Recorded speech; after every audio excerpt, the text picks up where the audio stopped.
Episode 21। Hello दोस्तों, आप सभी हमारे स्टोरी को डेली सुनते हो पर कोई भी ना तो कमेंट करते हो और ना ही लाइक। प्लीज दोस्तों, हमारी मेहनत को अपने एक प्यारा सा कमेंट, लाइक और चैनल को सब्सक्राइब करके सपोर्ट कीजिए। कहानी अब आगे। राजपूत हाउस। अभी नित्या और दिव्यांश एक दूसरे में खोए हुए ही थे कि तभी उन दोनों के कानों में ऋषभ की आवाज गई, जिसे सुन नित्या एकदम से दिव्यांश की तरफ देखते हुए बोली, दिव्यांश, ये तो ऋषभ की आवाज है, और ये बाहर सारे घर वालों को हॉल में क्यों बुला रहा है? दिव्यांश जी, दरअसल इसे सारिका की प्रेगनेंसी के बारे में पता चल गई थी। मुझे लगता है कि ये उसी बात को बताने के लिए सभी को एक जगह बुला रहा है। अब हम क्या करेंगे दिव्यांश जी? नित्या बहुत ज्यादा ही घबरा रही थी ये सोच सोच कर, लेकिन तभी दिव्यांश कुछ देर चुप्पी के बाद बोला, तुम इस तरह घबराओ मत, बाहर ऐसा कुछ भी नहीं होगा, सो रिलैक्स। पर दिव्यांश, आप ऋषभ को ये सब बताने से रोकेंगे कैसे? मुझे पता है वो ये सब जानबूझकर कर रहा है। वो मुझसे नफरत करता है और मुझे तकलीफ देने की वजह से ही ये सब कर रहा है। पर उसे आइडिया भी नहीं है कि इन सब में बेचारी सारिका को कितनी तकलीफ होगी। नित्या, नित्या रिलैक्स, मैंने तुम्हें अभी बोला ना कि बाहर मैं ऐसा कुछ भी नहीं होने दूंगा, तुम चलो मेरे साथ। इतना बोल वो दोनों कमरे से निकल बाहर चले जाते हैं। हॉल में ऋषभ की आवाज सुन सभी घर वाले एक एक कर हॉल में आ इकट्ठा हो गए। तभी पंडित जी बोले, बेटा ऋषभ, तुम इस तरह हम सभी को यहाँ पर आने को क्यों बोल रहे हो? तुम्हें ऐसी क्या बात बतानी है हम सबको जो तुम इतना जल्दी में हो? और ऋषभ बेटा, आज तुम सुबह से ही कुछ अजीब तरह के ही बर्ताव कर रहे हो। सब ठीक तो है ना? ऋषभ कब से अपने आप को रोके हुए खड़ा था सारा सच बताने को, और जब वो मौका आया तो उसके पापा एक के बाद एक सवाल किए ही चले जा रहे थे उससे, जिस वजह से उसे कुछ बोलने का मौका ही नहीं मिल पा रहा था। इसीलिए वो बोल पड़ा, प्लीज पापा, अगर आप चुप नहीं होइएगा तो फिर मैं आपको कुछ बोलूंगा कैसे? मैं आपके सारे सवालों का जवाब दूंगा, पर सबसे पहले मैं जो आप सभी को बताने वाला हूँ वो बहुत बड़ी बात है, इसीलिए पहले मेरी बात सुन लीजिए। ऋषभ इतना बोल जैसे ही प्रेगनेंसी की बात कहने वाला होता है, तभी एकदम से घर के मेन गेट से डॉक्टर अवस्थी और उसके साथ एक और डॉक्टर अंदर चले आ रहे होते हैं और थोड़ा मुस्कुराते हुए बोलते हैं, मिस्टर आलोक राजपूत, देखो हम आ गए। जैसे ही वो आवाज सभी के कानों में जाती है, उसे सुन सभी लोगों की नजर घर के मेन दरवाजे की तरफ चली जाती है और डॉक्टर अवस्थी को देखते ही आलोक जी एकदम खुशी से बोल पड़ते हैं, अरे अवस्थी, तू वो भी मेरे घर पर। इतना कह आलोक जी भी मुस्कुराते हुए उनके पास चले जाते हैं और जाकर सीधे गले से जा लगते हैं। डॉक्टर अवस्थी को देख सभी घर वाले ऋषभ की बातों को सुने बगैर वहां से चले जाते हैं। जो देख ऋषभ पहले तो सबको रोकने की कोशिश करता है, पर जब वो नोटिस करता है कि इस वक्त वो चाहे जितना भी उन लोगों को अपनी बात सुनने को बोले वो नहीं सुनने वाले, तो बहुत ज्यादा ही गुस्सा हो जाता है और गुस्से में अपने पैर को जोर से पटक वहां से अपने कमरे की तरफ चला जाता है। जब नित्या देखी कि इस वक्त सच बाहर आते आते रुक गया, तो वो दिव्यांश की तरफ थोड़ा तसल्ली भरे निगाहों से देखते हुए धीरे से बोली, ये सब आपने किया है ना दिव्यांश? थैंक यू, आज आपने सच में बहुत बड़ी मुसीबत से बचा लिया सारिका को। नित्या जब उसे थैंक्स बोलती है तो दिव्यांश भी एकदम टशन में बोल पड़ता है, ओह हेलो, मैंने अपनी बहन के लिए ये सब किया है ना कि तुम्हारे लिए, तो इस हिसाब से तुम्हें मुझे थैंक्स बोलने की कोई जरूरत नहीं है। और रही बात उस ऋषभ की, तो तुम उसकी फिक्र मत करो, क्योंकि मैं उसे इस तरह अपनी बहन को तकलीफ तो नहीं देने दूंगा। रात का समय। सभी लोग डाइनिंग टेबल पर खाना खाने इकट्ठा हो गए थे सिवाय ऋषभ के। जब पंडित जी अपने बेटे को वहां पे नहीं देखे तो दुलारी जी से बोले, अरे श्रीमती जी, ऋषभ अभी तक खाने क्यों नहीं आया है? उसे भूख नहीं लगी है क्या? पता नहीं जी, मैं जाकर एक बार उससे पूछ लेती हूँ, हो सकता है उसे कुछ काम होगा इसीलिए अभी तक नहीं आया है नीचे। इतना बोल दुलारी जी ऋषभ के कमरे में तरफ जाने लगी, लेकिन तभी दिव्यांश एकदम से अपने कुर्सी पर से उठ खड़ा हो गया और बिना देरी किए बोल पड़ा, आंटी आप एक मिनट रुको, आप यहीं बैठो, मैं जाकर ऋषभ को लाता हूँ।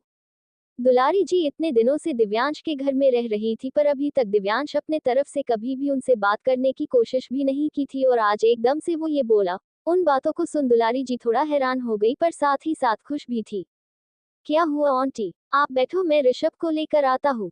इतना कह दिव्यांश वहां से ऋषभ के कमरे के लिए चला गया, और दुलारी जी हल्के मुस्कुराहट के साथ वापस से अपनी कुर्सी और बैठ गई। उसके मुस्कुराते चेहरे को नित्या देख समझ गई कि उसकी मम्मा क्यों इतनी खुश है। Guest room. ऋषभ गुस्से में अपने कमरे में इधर से उधर घूमे जा रहा था और अपने हाथ को मुट्ठी बना दीवार पर मारते हुए बोला, आज मेरा सारा का सारा प्लान बेकार चला गया। कहाँ अभी इस घर में सभी के चेहरे पर मायूसी और आंखों में गुस्सा होता, और कहाँ अब सभी लोग खुशी खुशी अपने दोस्त से मिल रहे हैं। जरूरी उस नित्या का ही चाल होगा जिससे वो मुझे सबके सामने सच बताने से रोक सके, पर मैं भी इतनी जल्दी हार नहीं मानने वाला हूँ। इस बार तो वो बच गई, पर अगली बार नहीं बचेगी। अभी ऋषभ ये सारी बातें खुद में बोल ही रहा था कि तभी दरवाजे पर ही खड़े दिव्यांश एकदम एटीट्यूड भरे लहजे में बोल पड़ा, अभी तुम्हारी इतनी औकात नहीं हुई है जो तुम दी फिल्म स्टार दिव्यांश राजपूत की बहन की इज्जत को इस तरह पूरे घर वालों के सामने उछाल पाओ। जैसे ही ऋषभ दिव्यांश की आवाज सुनता है वो एकदम से पीछे पलट उसे देखने लगता है और उसकी बातों को सुन थोड़ा घबरा जाता है और खुद में ही धीरे से बोलता है, ये जीजू कहीं मेरी बात तो नहीं सुन लिए? क्या हुआ ऋषभ, मुझे देखकर तुम्हारे चेहरे पर ये 12 क्यों बज गए? नहीं तो जीजू, मैं आपको देखकर घबराऊंगा क्यों? वो तो आप यूं अचानक से मेरे कमरे में आ गए ना, बस इसीलिए मैं थोड़ा सोच में पड़ गया। वैसे आइए ना जीजू अंदर।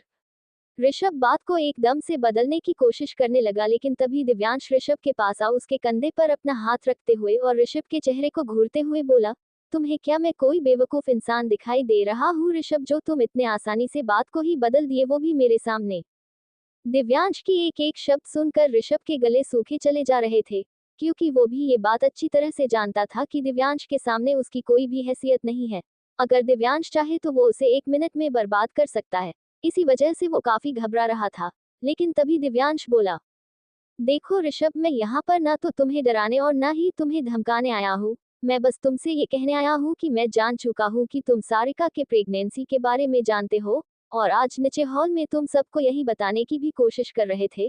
पर आगे से ऐसा बिल्कुल भी नहीं होना चाहिए।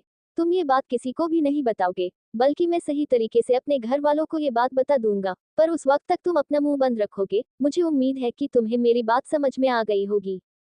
जब ऋषभ दिव्यांश के मुंह से ये सच्चाई सुनता है तो वे बहुत ज्यादा स्तब्ध रह जाता है और अपनी आंखें बड़ी बड़ी कर दिव्यांश को घूरते हुए पूछता है, इसका मतलब कि जीजू आपको ये सारी बातें पहले से ही पता है? हाँ, मुझे नित्या ने सब बता दिया था, और अब मैं नहीं चाहता हूँ कि मेरी बहन और ज्यादा प्रॉब्लम फेस करे, वो भी इस हालात में। इसीलिए तुम किसी से कुछ नहीं कहोगे? बोलो ऋषभ, तुम किसी को कुछ भी नहीं बताओगे ना? अब बेचारा ऋषभ करता भी क्या, उसके पास कोई दूसरा ऑप्शन नहीं रहा सिवाय दिव्यांश की बात मानने के, इसीलिए वो सिर्फ अपना सर हाँ में हिला दिया। दिव्यांश उसके वहां से जाने लगा लेकिन तभी वो दरवाजे पर 1 मिनट रुक ऋषभ की तरफ देखते हुए बोला, और हाँ ऋषभ, बाहर सभी तुम्हारा डाइनिंग टेबल पर वेट कर रहे हैं, तुम भी खाने आ जाओ। जी जीजू, आप चलिए, मैं अभी आता हूँ। दिव्यांश के जाने के बाद ऋषभ अपने दोनों हाथों को कसकर मुट्ठी बना लेता है और खुद में कहता है, उस नित्या को मैं जितना चाहता हूँ तकलीफ देने के बारे में किसी ना किसी वजह से वो हर बार बच निकलती है। एक ये मौका मेरे हाथ लगा था पर वो भी निकल गया।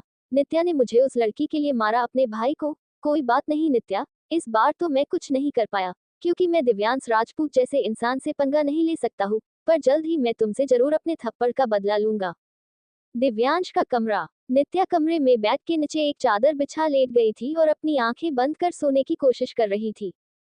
जब दिव्यांश उसे इस तरह नीचे सोए देखता है तो आज पहली बार उसे शायद अंदर से ये सब अच्छा नहीं लग रहा होता है।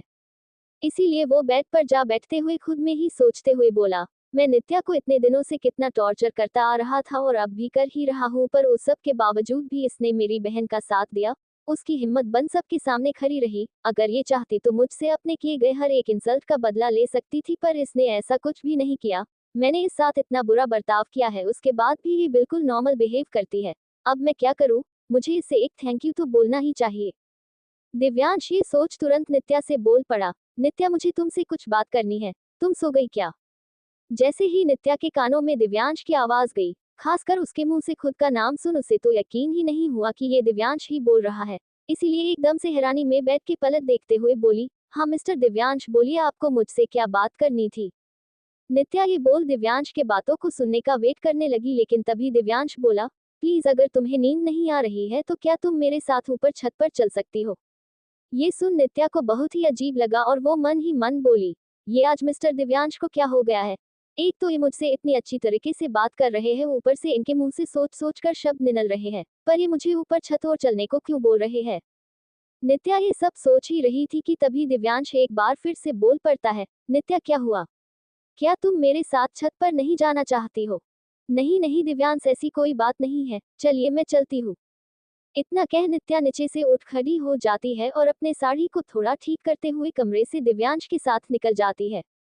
छत पर दिव्यांश नित्या को ले जल्द ही छत पर पहुंच जाता है। जब नित्या छत पर पहुंचती है तो वो दिव्यांश की तरफ देखते हुए पूछती है, लीजिए दिव्यांश, हम छत पर आ गए। अब बताइए आपको क्या बात करनी थी हमसे जो आप हमें छत पर लाए हैं? नित्या के पूछने पर दिव्यांश अभी सोच ही रहा था कि वो किस तरह से नित्या को थैंक्स बोले कि तभी उसे आसमान में सबसे ज्यादा चमक रहे एक स्टार दिखाई दे गया, जिसे देख वो बड़े ही भावुक मन से बोला, नित्या वो आसमान में जो सबसे ज्यादा चमक रहे स्टार देख रहे हैं ना, वो मेरे दादू है। तुम्हें पता है जब मैं 5-6 साल का था ना, तो मैं हर रात अपने दादू के साथ खुले आसमान के नीचे ही सोया करता था। वो हमेशा मुझसे कहा करते थे कि जब भी वो मेरे पास ना हो और मुझे उनकी बहुत याद आ रही हो तो मैं इस चमकीले स्टार से अपनी सारी बातें बोल दिया करूं, क्योंकि वो मेरे दादू होंगे।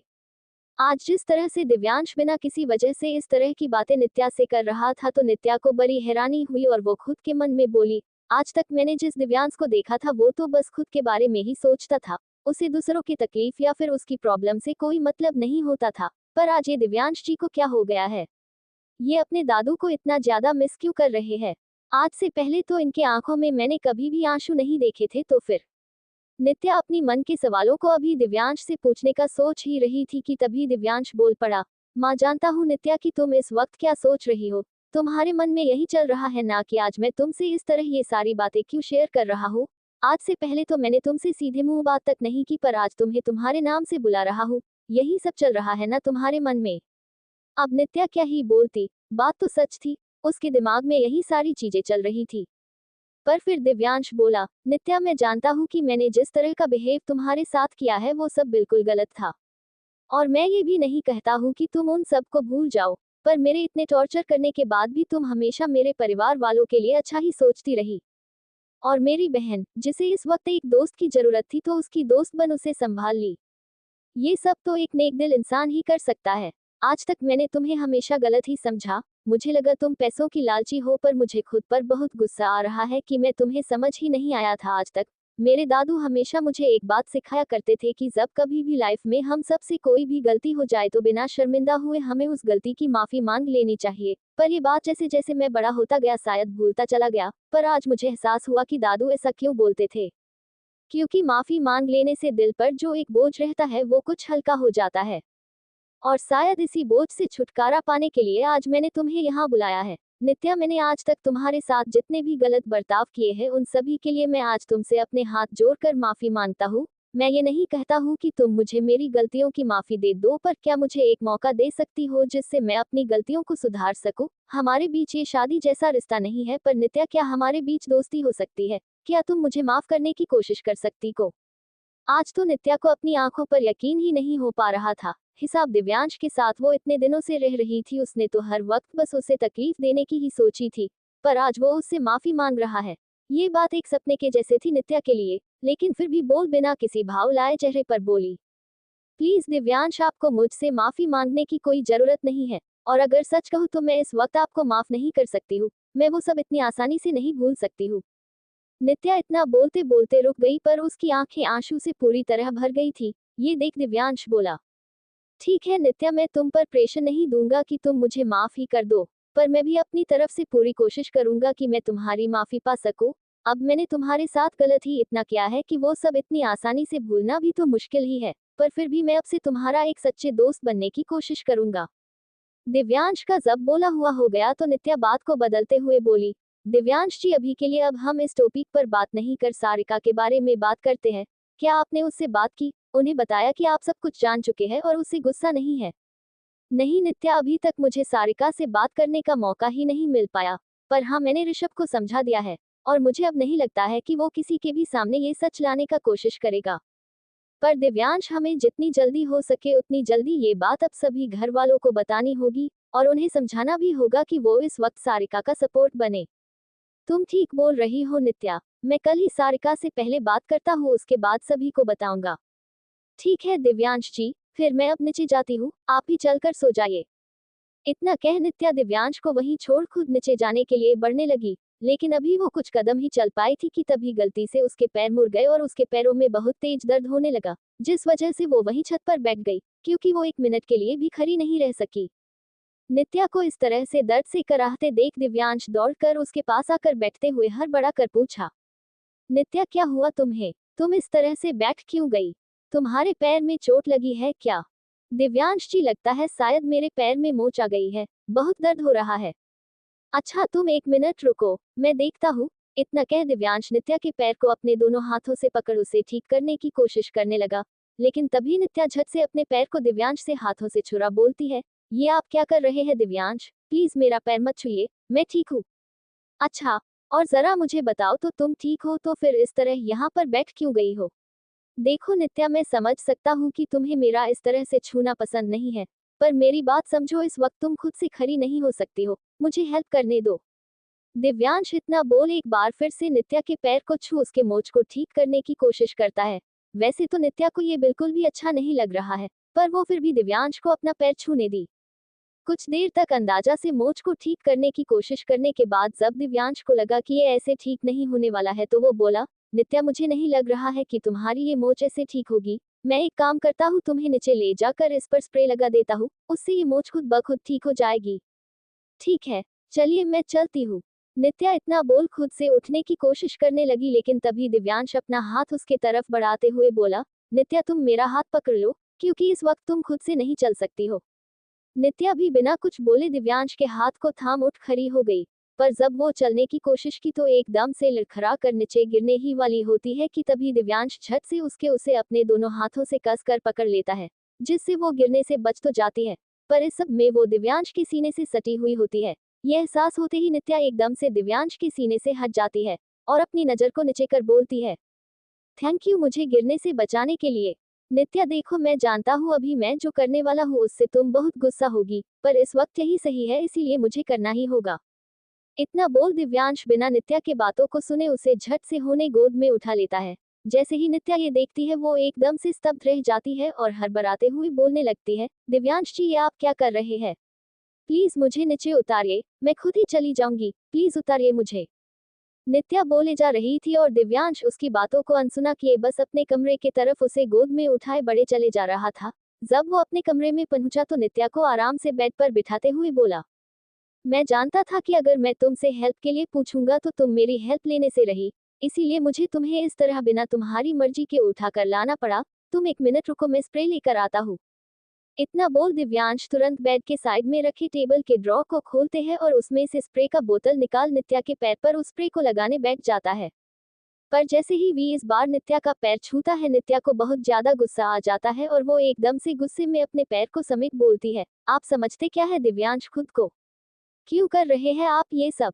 मैंने बोला ना कि मुझे आपकी कोई हेल्प नहीं चाहिए। आपका जब मन करे आप मुझे कैरेक्टर लेस बना दे और जब मन करे उसी कैरेक्टर लेस लड़की की हेल्प करने पहुंच जाए। क्या है ये सब? ठीक है, आपको अपनी गलती का बुरा फील हो रहा है ना, तो एक काम कीजिए, आप मुझसे जितना हो सके दूर रहिए, समझ लीजिए उसी में मेरी खुशी है। अब प्लीज जाकर सो जाइए, मैं खुद ही स्प्रे लगा लूंगी। नित्या इतना बोल जैसे तैसे लड़खड़ाते हुए बेड पर से उठ खड़ी हो गई और वो स्प्रे का डब्बा दिव्यांश के हाथों से ले सोफे की तरफ चली गई। दिव्यांश बस उसे जाते ही देखता रह गया, कुछ बोल ही नहीं पाया। अगली सुबह जब जाह्नवी नाश्ता करने के लिए अपनी मम्मा को ढूंढ रही थी तो उसे दुलारी जी कहीं भी नजर नहीं आ रही थी, इसीलिए वो किचन की तरफ जाते हुए खुद में बोले जा रही थी, मुझे इतनी जोरों की भूख लगी है, ऊपर से पेट में चूहे अलग तबाही मचाए हुए हैं, समझ में ही नहीं आ रहा है कि मम्मा है कहाँ पर। दिदू तो अपने कमरे में होंगी और ऐसे उन्हें जाकर नाश्ते के लिए बोलना अच्छा नहीं लगता है, पर मम्मा भी तो कहीं दिख नहीं रही है। जाह्नवी खुद में ही सारी बातें सोचते हुए चले जा रही थी। वो खुद में इतना मशगूल थी कि उसे सामने सीढ़ियों से उतर आ रहे सूरज पर ध्यान ही नहीं गया और वो सीधे सूरज के सीने से जा टकराए। जैसे ही वो सूरज से टकराए वो सूरज को ले जमीन और गिर गई। सूरज नीचे जमीन पर और जाह्नवी उसके ऊपर। जाह्नवी इतना ज्यादा डर गई कि थी, डर के मारे वो अपनी आंखें ही बंद कर ली थी। पर जब सूरज की नजरें जाह्नवी के चेहरे को देखती है तो उसे ना जाने क्या हो जाता है। कुछ वक्त के लिए वो सब भूल जाता है और बस जाह्नवी के इतने मासूम भरे चेहरे को ही देखने में खो जाता है। उसका हाथ कब जाह्नवी की कमर पर चला जाता है उससे ये एहसास तक नहीं रहता है। चूंकि जाह्नवी ने ढीला पेंट और एक पिंक कलर का टॉप पहना होता है तो गिरते वक्त उसका टॉप उसके कमर से थोड़ा ऊपर घिसक जाता है, और इसीलिए जब सूरज का सख्त हथेली जाह्नवी की कमर को स्पर्श करती है तो जाह्नवी एकदम से अजीब सा फील करती है और अगले ही पल वो सूरज के ऊपर से उठ खड़ी हो जाती है और बोलती है, I am so sorry mister Suraj, वो मेरा ध्यान, मैं कुछ सोच रही थी इसीलिए मेरा ध्यान आप और नहीं गया, रियली सॉरी। अरे अरे, आप तो मुझे इस तरह सॉरी बोले चली ना रही है जैसे कि आपने कोई बड़ा कांड कर दिया हो। अरे इसमें सॉरी बोलने जैसी क्या बात है? होता है कभी कभी, आपका ध्यान नहीं गया और हो गई टक्कर। वैसे अगर आप बताना चाहे तो क्या मैं जान सकता हूँ कि आखिर में आप ऐसा क्या सोच रही थी कि आओ का ध्यान पूरी तरह से कहीं और रहा? क्या कोई परेशानी वाली बात है? सूरज के पूछने पर जाह्नवी भी बिना कुछ सींचे एकदम बच्चों की तरह बोल पड़ी, अब पेट में चूहे कूदेंगे तो ध्यान तो उसी पर होगा ना। पर अगले ही पल उसे लगा शायद उसने बेवकूफों जैसी बात बोल दी, इसीलिए थोड़ा शर्मिंदगी भरे नजरों से सूरज को देखते हुए बोली, वो दरअसल मैं। जाह्नवी अभी अपनी बात पूरी भी नहीं कर पाई थी कि तभी सूरज उसकी कलाई पकड़ लेता है। उसे इस तरह अपनी कलाई पकड़े देख जाह्नवी को बड़ा अजीब लगता है और वो पूछने ही वाली होती है कि तभी सूरज बोल पड़ता है, अब इससे पहले कि आप मुझसे सवाल जवाब करें, मेरे साथ चलिए, आपको आपके सारे सवालों का जवाब मिल जाएगा। डोंट वरी, मैं कुछ ऐसा नहीं कर रहा हूँ जिसे सोच सोच आप इतना घबराई जा रही है। आइए मेरे साथ। इतना कह सूरज जाह्नवी को अपने साथ लिए किचन के अंदर जाने लगा। मिस्टर सूरज, ये आप मुझे किचन में क्यों लेकर जा रहे हैं? अरे जाह्नवी, अब पेट के चूहों को शांत करना है तो किचन तो आना ही पड़ेगा ना।